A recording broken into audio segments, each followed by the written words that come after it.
Voilà, Bertrand et Florence, bonjour, bienvenue sur Radio Maria France. Voilà, je vous laisse l'antenne pour ce temps d'enseignement. Bonjour, nous sommes Florence et Bertrand. Mariés depuis 42 ans et membres des équipes Notre-Dame. Nous ne sommes pas conseillers conjugaux et nous nous exprimerons sur ce sujet de la communication, non pas comme des professionnels de la communication, mais au simple titre de couple chrétien.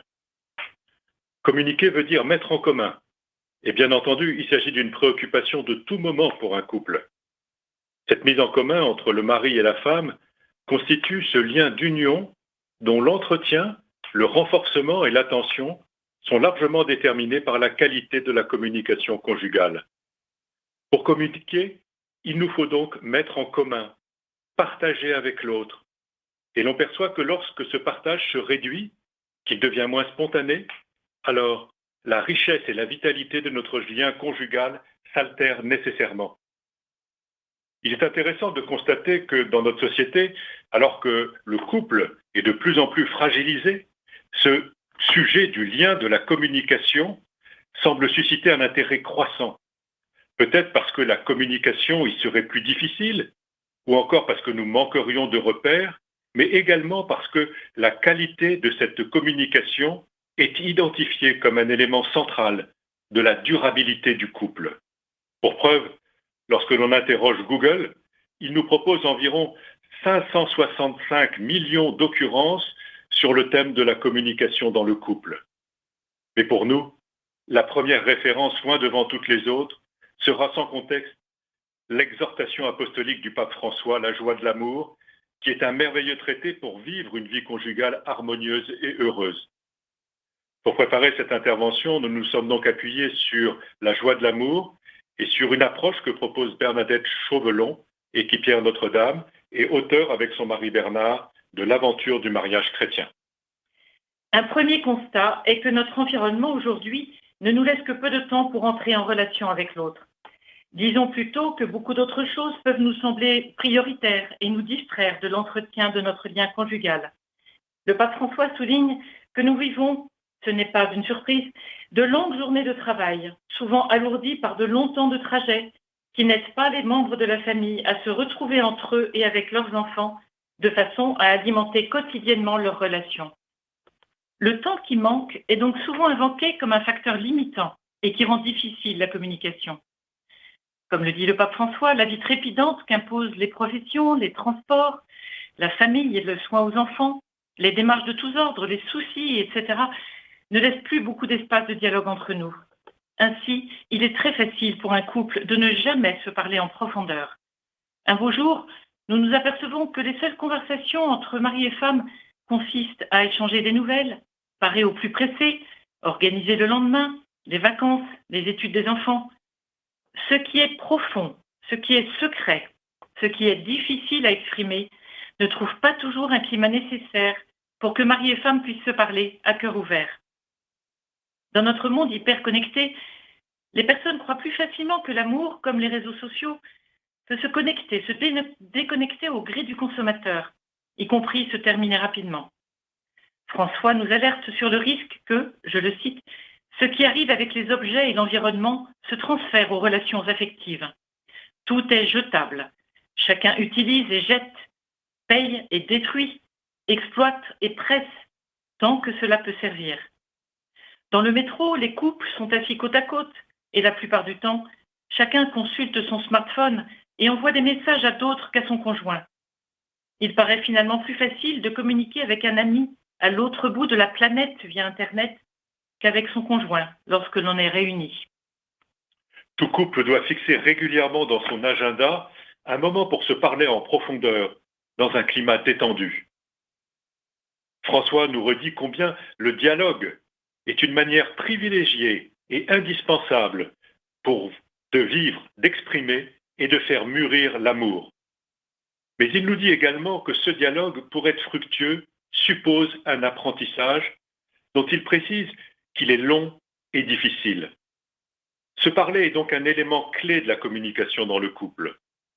Ce moment si important ne viendra jamais tout seul si l'on ne fixe pas à l'avance le moment et le lieu, faisant en sorte qu'on ne sera pas dérangé, que nous aurons le temps de nous exprimer, que nous serons écoutés et compris sans jugement. Il faut donc vouloir créer cet espace de dialogue. C'est une des bases essentielles de l'entente d'un couple, un des moments les plus forts et les plus profonds de son union. Aux équipes Notre-Dame, nous parlons du devoir de s'asseoir, DSA, que nous essayons de réaliser au moins une fois par mois. C'est à chaque couple de se fixer les conditions de ce temps d'échange. Il est nécessaire que l'un et l'autre nous soyons sincèrement convaincus de l'importance de ces rendez-vous pour notre couple. Chacun connaît bien l'ambiance de détente que l'autre apprécie.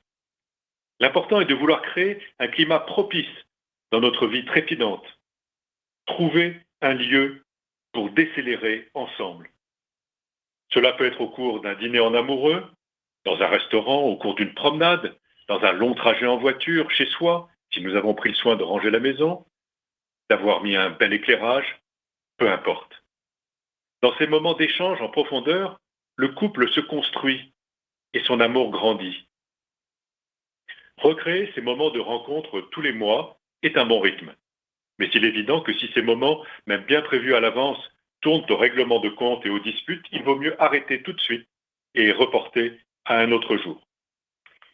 Ces temps de dialogue en profondeur que nous venons d'évoquer sont d'autant plus faciles à initier que le quotidien de notre communication sera lui-même vivant. François nous dit que la communication journalière entre nous doit cultiver l'habitude d'accorder une réelle importance à l'autre. Il est donc important de prendre le plus grand soin à cette communication dans la réalité parfois un peu répétitive des journées un peu ternes. Les gestes qui expriment l'amour au sein du couple doivent être cultivés constamment, chaque jour, sans modération et accompagnés de paroles d'affection, de paroles qui disent du bien de l'autre. François rappelle qu'il est nécessaire d'utiliser 3 mots-clés. S'il te plaît, merci, pardon. Il nous ouvre des pistes merveilleusement concrètes pour la communication du quotidien que peut-être nous ne soignons pas suffisamment, car elles se font, nous l'avons dit, dans une routine sans relief. Et pourtant, tout change lorsque nous entendons le pape nous dire que dans le couple, lorsque l'on n'est pas envahissant l'un pour l'autre et que l'on demande s'il te plaît, quand dans le couple on n'est pas égoïste et que l'on apprend à dire merci, quand dans un couple l'un de nous s'aperçoit qu'il a fait quelque chose de mal ou a blessé l'autre par une parole maladroite et arrive à dire excuse-moi, alors dans ce couple, il y a la paix, il y a la joie. François nous demande de ne pas être avare entre nous deux de ces mots simples, s'il te plaît, merci, excuse-moi, pardonne-moi. D'être généreux, de le répéter jour après jour. Ces petits mots simples qui protègent et alimentent l'amour sont un des secrets de la communication dans le couple, car ils disent, bien au-delà de leur contenu, toute l'attention que nous nous portons l'un envers l'autre, pas seulement de temps en temps lorsque tout va bien, mais chaque fois que nous sommes ensemble. Cela doit devenir la règle de vie du couple. Elle s'inscrit dans l'humus des détails minuscules de notre vie. À la portée de chacun, jamais interrompue, elle renforce très concrètement et sans grandiloquence le lien qui nous unit. Nous avons chaque couple a son mode de communication pour exprimer son amour. La parole échangée est centrale, mais la communication non verbale est aussi importante. Les amoureux le comprennent bien. Pour les uns, ce sera un sourire, un regard. Pour d'autres, ce sera un cadeau, un bouquet de fleurs. Pour un autre, ce sera un service rendu. Pour d'autres, un câlin. La reconnaissance du travail accompli pour un autre, etc. Il faut savoir ouvrir les yeux du cœur et comprendre ce qui ne s'exprime pas forcément par des paroles, mais par des gestes qui ont parfois encore plus de sens. Nous ne devons pas confondre information et communication. Informer son conjoint sur les notes scolaires des enfants ou sur le déménagement des voisins n'est pas du tout de la communication. C'est un échange d'informations qui certes n'est pas à négliger et qui peut éviter le fameux « tu ne me dis jamais rien ». Mais si nos échanges restent au niveau de l'information, cela peut davantage encombrer la relation que la faire vivre. J'ai peur du silence de l'autre, j'ai peur de mon propre silence, et donc je le meuble avec ce qui ne m'engage pas trop. La communication, elle, va beaucoup plus loin. La sexualité est un élément majeur de la communication conjugale. Elle mêle le verbal et le non-verbal. Jean-Paul II qualifie d'ailleurs la sexualité du couple de langage des corps. François renchérit en précisant que le besoin sexuel des époux n'est pas objet de mépris et il ne s'agit en aucune manière de mettre en question ce besoin. La sexualité n'est donc pas à considérer uniquement comme un moyen de satisfaction ni de divertissement, puisqu'elle est un langage interpersonnel où l'autre est pris au sérieux avec sa valeur sacrée et inviolable. Dans ce contexte, François souligne que l'érotisme est une manifestation spécifiquement humaine de la sexualité. Dans ses catéchèses sur la théologie du corps humain, Jean-Paul II enseigne que la corporalité sexuée est non seulement une source de fécondité et de procréation, mais qu'elle comprend aussi la capacité d'exprimer l'amour. Cet amour dans lequel précisément l'homme personne, la femme personne devient don. La dimension érotique de l'amour n'est donc jamais à considérer comme permis ou comme un poids à tolérer pour le bien de la famille, mais comme un don de Dieu qui embellit la rencontre et donc la communication interpersonnelle des époux. Saint Paul lui-même a enseigné que la sexualité doit être objet de conversation entre les conjoints. Nous aimons beaucoup cette expression. Et François rappelle qu'il est non seulement normal, mais souhaitable qu'un couple ait une vie sexuelle épanouissante pour les deux. Ainsi, le langage des corps, au travers de la vie sexuelle, est un des éléments de la communication dans le couple. Il exige le même soin, la même attention que notre souci de nous dire l'un à l'autre. Ainsi, pour qu'elle soit une relation intime épanouissante pour les deux, cela requiert une grande attention à l'autre. Quelles sont ses attentes, ses moments privilégiés, ses moments de fatigue, ses désirs, les gestes qu'il aime, qu'elle aime, qu'il attend, qu'elle attend. Si l'un et l'autre sont également attentifs aux besoins de l'autre, la vie sexuelle sera réussie. Si chacune ne pense qu'à son propre plaisir et vit sa vie sexuelle dans l'égoïsme, l'harmonie indispensable pour l'équilibre d'un couple se perdra vite dans une monotonie routinière, décevante et frustrante. Au contraire, la tendresse, si importante, la tendresse l'un envers l'autre, reste un déterminant profond de la communication. Nous avons beaucoup insisté sur le soin apporté à notre relation dans le quotidien qui se répète, mais il nous faut aussi savoir saisir les occasions de lui donner du relief. Les anniversaires de mariage sont une bonne occasion pour renouveler son oui à l'autre. Il est important de marquer ce jour-là par une fête, mais aussi de dire un oui qui sera d'autant plus fort qu'il sera chargé de nouveaux projets de vie partagés. Certains couples gardent en mémoire et aiment fêter le jour de leur première rencontre, du premier baiser échangé, de la première déclaration d'amour.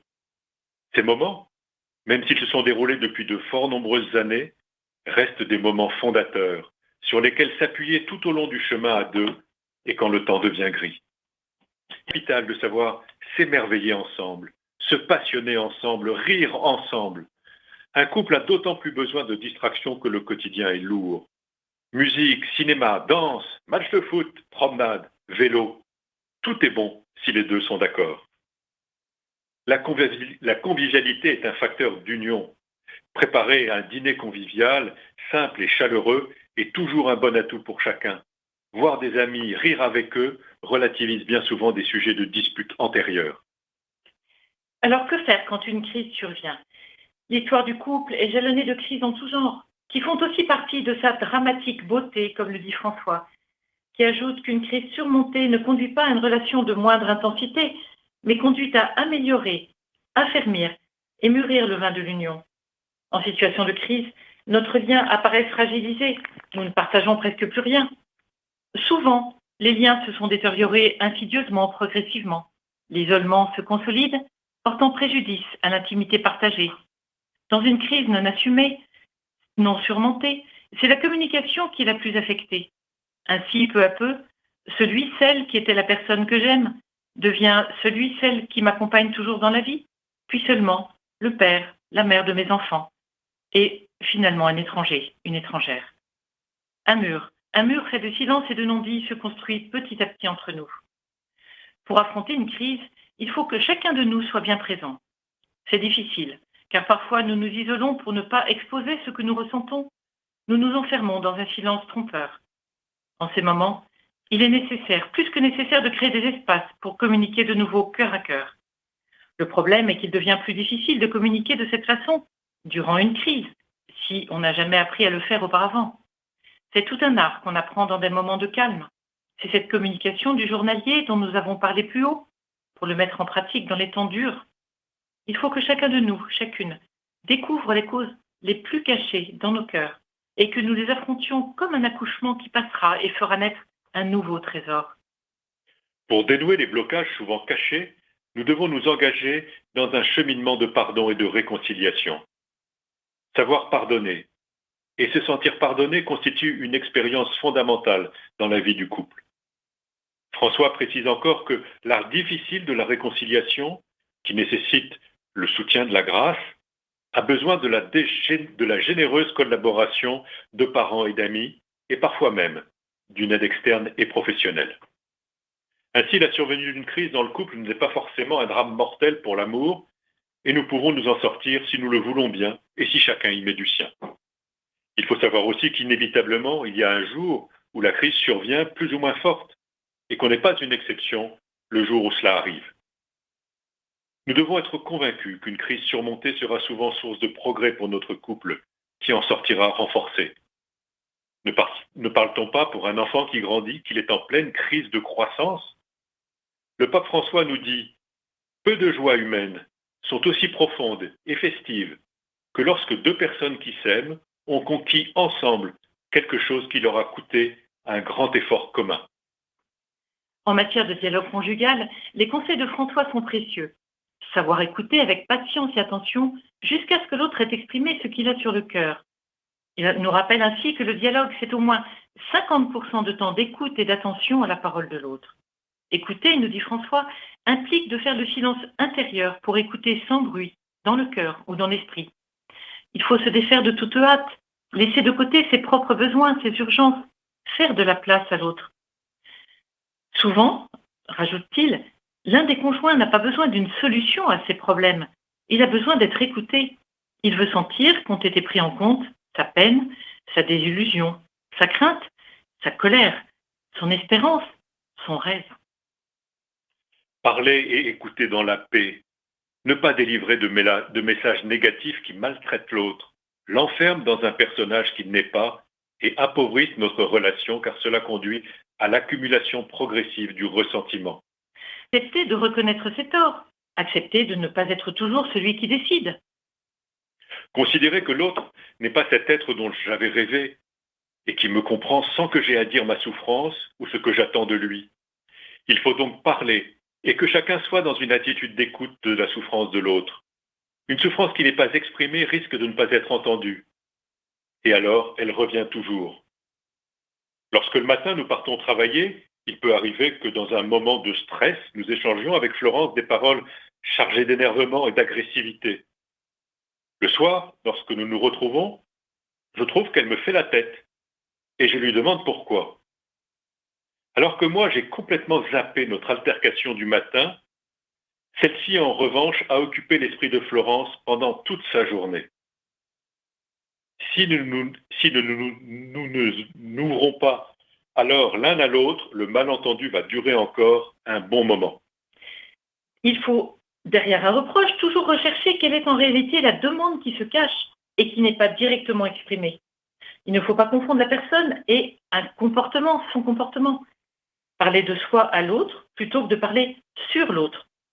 Parler sur l'autre, c'est tenter de le définir, de lui dire comment il devrait être. L'équilibre d'un couple et donc la qualité de sa communication dépendent énormément de l'équilibre de chacun. Mais chacun d'entre nous a son parcours avec ses faiblesses et ses difficultés propres. Il y a les traumatismes profonds dont l'autre doit tenir compte, mais il y a aussi tous les petits chocs de la vie quotidienne qui déséquilibrent sur le moment et que nous pourrions éviter dans la majorité des cas. La vie à deux et en famille n'est pas toujours facile. Dans un conflit, même s'il nous semble parfois évident que toute la faute revient à l'autre, nous ne résoudrons pas bien la crise en espérant uniquement que l'autre change. De même, il nous faut s'interroger sur la façon dont nous-mêmes nous pourrions mûrir ou guérir afin de favoriser la résolution du conflit. Alors proposons des petits trucs tout simples pour mieux équilibrer la vie quotidienne et éviter le stress destructeur. Ne pas s'angoisser ou se démolir pour des choses qui n'en valent pas la peine. Ce qui n'existera plus dans 48 heures ne nécessite ni angoisse ni énervement. Même un train raté, un rendez-vous manqué, un plat qui a brûlé, une contrariété passagère ne valent pas que toute la famille en subisse des conséquences. Être bien organisé, répondre à temps aux lettres, payer les factures tout de suite, prévoir ses courses, avoir toujours en avance un carnet de timbres, des cartouches d'encre pour l'ordinateur, un paquet de café ou autre, ne pas se lever à la dernière minute, partir bien à l'heure quand on a un rendez-vous important. Tout cela demande un minimum d'organisation, mais ces petites choses très simples apportent énormément d'équilibre, en évitant les énervements de dernière minute. Ces énervements sont tellement nocifs pour la santé du couple et l'équilibre de toute la famille. Quand nous avons quelque chose à faire qui nous ennuie, nous angoisse, il faut le faire tout de suite pour ne pas traîner ce souci pendant des jours. Un coup de fil difficile, une lettre à écrire, une démarche peuvent nous empoisonner la vie pendant des jours et créer une atmosphère d'énervement bien inutile. Quand nous avons de gros soucis, il faut savoir se tourner vers les autres. Et c'est toujours une source d'apaisement. L'équilibre d'un couple dépend de l'équilibre personnel de chacun. C'est donc une nécessité d'y veiller. Toujours se dire que mon conjoint a besoin de ma joie de vivre, il a besoin de ma vision positive des choses, il a besoin de mon enthousiasme, il a besoin de mes encouragements. La phrase « à quoi bon ?» est une des plus nocives qui existent. Nous essayons de vivre une communication bienveillante. Bienveillance signifie bienvoyance, c'est-à-dire voir bien, prêter la bonne intention. On n'imagine pas le nombre de disputes qui peuvent éclater parce qu'on a prêté à l'autre une mauvaise intention qui ne lui a jamais effleuré l'esprit. Il faut savoir reconnaître la bonne intention dissimulée derrière un geste, une parole, un comportement. Par exemple, si un soir je rentre à la maison et que j'offre des fleurs à Florence, comme cela est plutôt rare, elle peut suspecter que derrière ce bouquet de fleurs, j'ai quelque chose de grave à me faire pardonner. Le malentendu peut démarrer très vite, alors qu'en réalité, je suis juste passé devant le fleuriste, que j'ai vu de très belles fleurs, et que j'ai pensé à elle à ce moment-là. Alors, voyons maintenant quelques sujets fréquents de dispute. L'argent. Nous avons tous un rapport particulier à l'argent, et pour le gagner et pour le dépenser. Alors, pour le gagner, cela interroge sur notre rapport au travail. Est-ce que l'autre gagne plus que moi? S'il gagne davantage, est-ce que cela lui donne plus de droits? Pour gagner plus, faut-il démolir les horaires familiaux? Pour le dépenser, cet argent, chacun a-t-il son budget? Doit-il rendre des comptes à l'autre? Éplucher son relevé de compte ou au contraire ne pas le consulter? Doit-on prévoir ensemble les dépenses? On le voit bien, 1000 questions peuvent se poser au niveau de l'argent. La plus mauvaise des réponses sera dans le non-dit. Il faut oser en parler à cœur ouvert afin de pouvoir résoudre ensemble ces soucis. Un autre sujet de conflit potentiel, c'est la belle famille. Le sujet de la belle famille est un condensé de l'altérité de l'autre et finalement de beaucoup de choses qui font nos différences. C'est pourquoi la belle famille est si souvent source de conflits, en particulier dans les rapports belle-mère-belle-fille. Les rapports belle-mère-belle-fille sont souvent dans les mains du mari. Aimant les deux, il doit savoir mesurer ses paroles, ses comparaisons, ses compliments ou ses critiques. Et surtout ne jamais oublier qu'il est marié et que par conséquent, il a quitté sa mère, même s'il ne l'a pas quittée dans le déroulement de la vie. En cas de conflit exprimé ou tu, c'est le parti de sa femme qu'il doit prendre. Parlons des enfants. Même si un homme et une femme sont bien d'accord sur les grands principes avec lesquels ils veulent élever leurs enfants, il n'est pas rare que les conflits à leur sujet arrivent à mettre tout le monde dans un tel état de tension que les énervements éclatent automatiquement. Là encore, nos différences expriment souvent nos héritages familiaux différents. Les disputes à propos des enfants sont de tous ordres, bien sûr, mais très souvent liées à des énervements passagers, à la tension de moments difficiles. Pour terminer, nous voudrions relever les spécificités de la communication au sein du couple chrétien. La recette du bonheur du couple, comme de toutes les relations humaines, est résumée en quelques lignes dans la lettre de saint Paul aux Romains. Soyez unis les uns aux autres par l'affection fraternelle. Rivalisez de respect les uns pour les autres. Ne brisez pas l'élan de votre générosité, mais laissez jaillir l'esprit. Soyez les serviteurs du Seigneur. Au jour d'espérance, soyez dans l'espérance. Au jour d'épreuve, tenez bon. priez avec persévérance, partagez avec ceux qui sont dans le besoin et que votre maison soit toujours accueillante. Notre couple bénéficie de la grâce du sacrement de mariage. Le Christ est au centre de la relation qui renie l'homme et la femme. Dès lors, le lien qui nous unit est enrichi par sa présence. En tant que couple chrétien, nous avons la chance de pouvoir prier ensemble, c'est-à-dire nous tourner vers le Dieu créateur dont nous mesurons chaque jour l'amour et la miséricorde. Entrer ensemble dans la prière, qui devient alors un lieu de communion spirituelle et de renforcement de notre lien conjugal, implique que, comme pour les temps de dialogue, nous soyons d'accord pour nous rejoindre l'un l'autre pour ce rendez-vous. Au-delà de la présence physique l'un à l'autre, il faut se poser la question de savoir si nous sommes réellement présents l'un à l'autre dans la prière, en particulier si nous avons du ressentiment l'un envers l'autre. Nous savons bien que cette présence à l'autre n'est pas possible dans cette condition de conflit. Pour prier ensemble, il faut que nos cœurs soient en paix l'un envers l'autre. Le Christ insiste beaucoup sur cette paix intérieure. Il nous dit en Matthieu 5, 20, 26 qu'avant d'aller prier et déposer notre offrande sur l'autel, il nous faut d'abord nous réconcilier avec notre frère ou sœur si nous avons un grief l'un envers l'autre. La question du pardon entre conjoints est centrale pour vivifier notre relation, la rendre toujours vivante, et c'est une des grâces de la prière ensemble. Cette grâce, qui parfois paraît minuscule, participe activement à rendre moins bas notre plafond nuageux et le ciel plus lumineux. La prière conjugale est donc le lieu d'un ajustement de l'un par rapport à l'autre, qui est une source de compréhension mutuelle et de meilleure harmonie conjugale. C'est dans cet esprit que nous aimons vivre également le temps de la célébration eucharistique, qui en ravivant l'unité du peuple de Dieu, ravive également l'unité des couples. Temps de prière vécu côte à côte, écoute ensemble de la parole de Dieu, offrande de notre quotidien partagé, temps de réconciliation et baiser de paix, communion au même corps et envoi en mission. Il y a dans l'Eucharistie, chaque fois que nous la vivons en couple, des trésors pour renforcer le lien conjugal de notre sacrement de mariage, dont nous ne sommes sûrement pas suffisamment conscients. C'est ainsi que le couple chrétien a la chance de pouvoir s'appuyer réellement et très concrètement sur le Christ, dès lors que nous le plaçons au centre de notre relation conjugale, au travers de notre prière, et en vivant ensemble les temps d'Eucharistie qui nourrissent chacun de nous, mais également notre couple.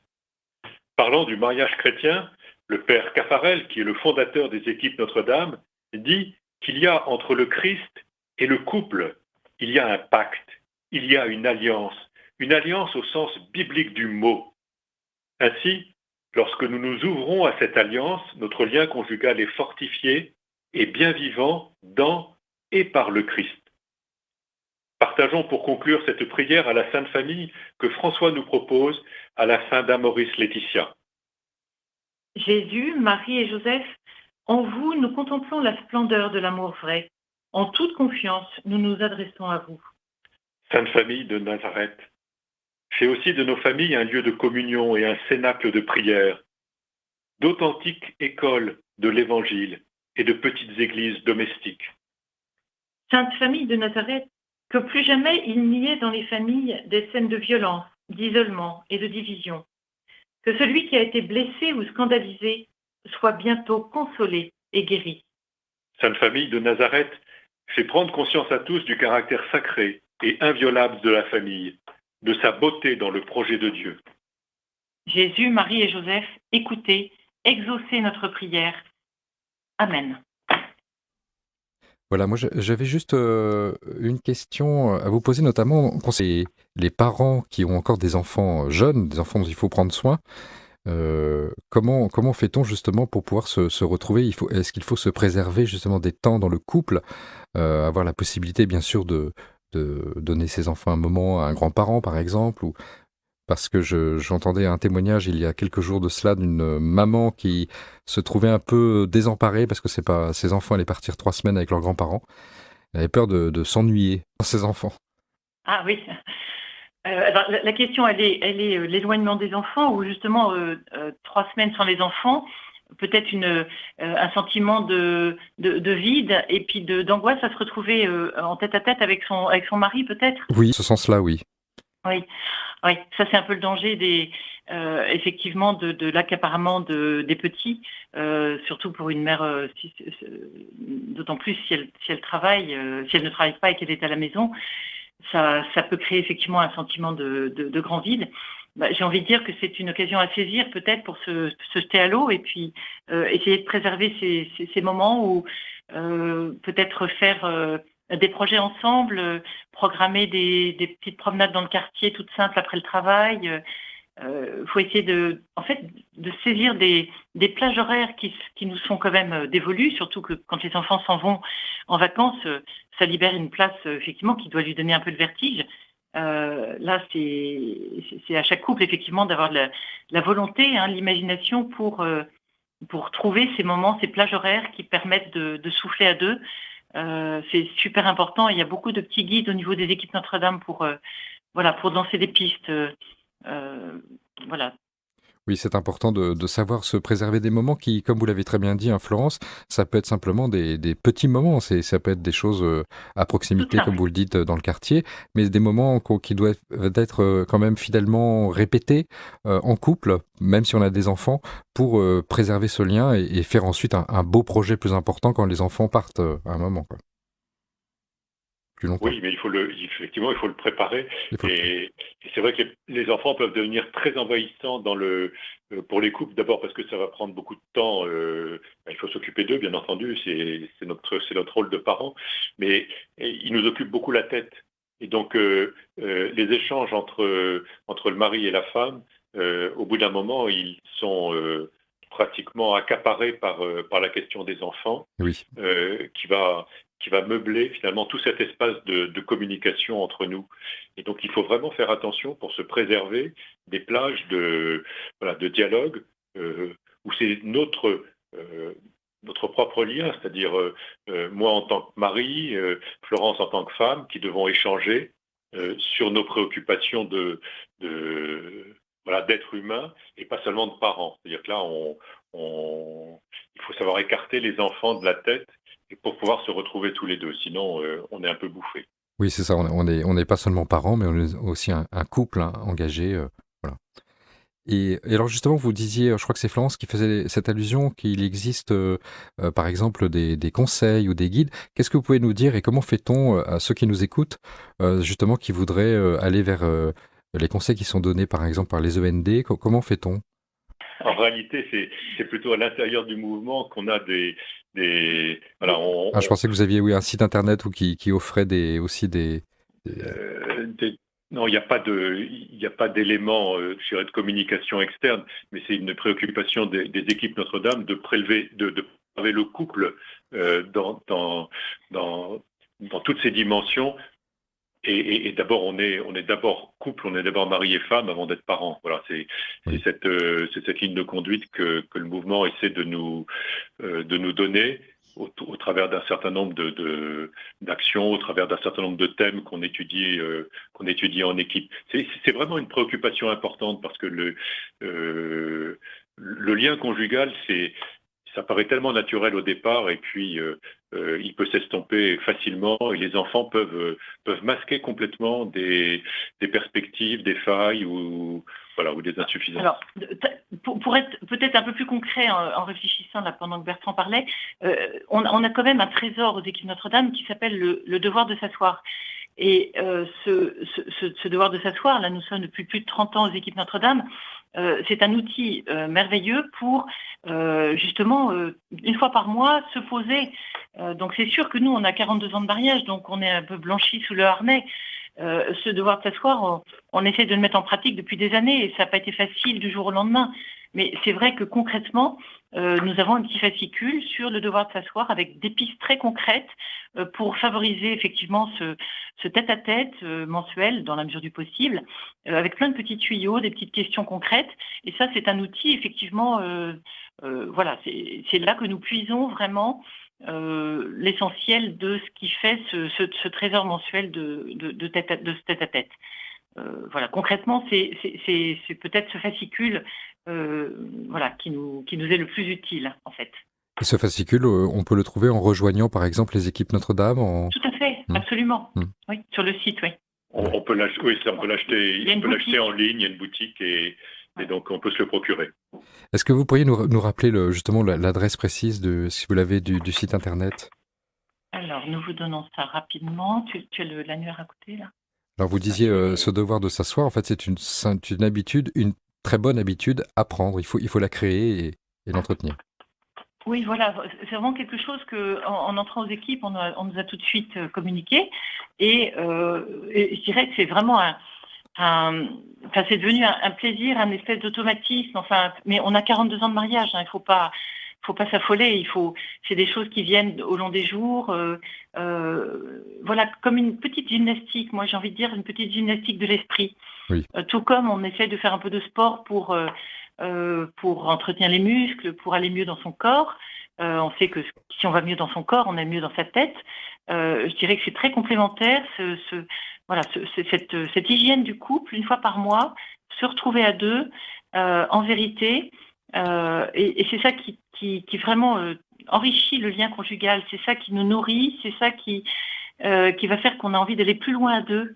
Voilà, nous, on atteint l'âge de la retraite et voilà, c'est un des moteurs qui nous permet de nous dire que nous allons vieillir ensemble et le mieux possible. Ah bah, en tout cas, c'est un très très beau témoignage que vous nous donnez là. Alors, entre parenthèses, oui, je crois que j'ai bien le site. Vous me dites si je dis pas de bêtises, c'est bien Équipe Notre-Dame. Il y a un tiret au milieu, équipe tiré du milieu notre tiré du milieu dame. .fr. Voilà, c'est ça. Tout à fait. On l'a trouvé entre-temps. On l'a trouvé. Oui. Le site est très bien fait. Hein. Oui, voilà, donc on encourage ceux qui sont très intéressés, qui veulent aller un peu plus loin, effectivement, d'aller consulter ce site et pourquoi pas rejoindre aussi les équipes Notre-Dame. Oui. Et si on a une petite minute, je ne résiste pas à l'envie de faire la promotion du parcours Tandem, qui est une initiative des équipes Notre-Dame pour les couples qui hésitent à s'engager tout court, à s'engager dans la foi, par le mariage. Et au travers de ce parcours de 2 ans, qui est pour les plus jeunes d'entre nous, il y a vraiment cette attention au dialogue à deux. Immédiatement, voilà, il y a tout de suite un appel, un encouragement à vivre ces temps de partage en vérité, parce qu'on s'aperçoit que les jeunes aujourd'hui, ils sont beaucoup en bande de copains, et ils n'abordent jamais les sujets profonds de la vie, très rarement. Ils ont une grande pudeur à travers la bande de copains. C'est pas des sujets qu'ils abordent. On a vu ça avec nos enfants qui nous l'ont témoigné. Et donc le parcours Tandem est un parcours en équipe de 2 ans qui se termine au bout de 2 ans, qui est très très très bien fait et qui vraiment offre plein d'outils pour se projeter dans une vie à deux. Avec en dédramatisant toutes les choses qui peuvent faire peur, et Dieu sait s'il y en a. Donc vraiment, on en profite vraiment pour faire cette petite pub. En tout cas, merci beaucoup, merci Florence, merci Bertrand, merci tous les deux pour ce bel enseignement sur ce thème très important de la communication dans le couple. Merci à tous les deux. Jérôme.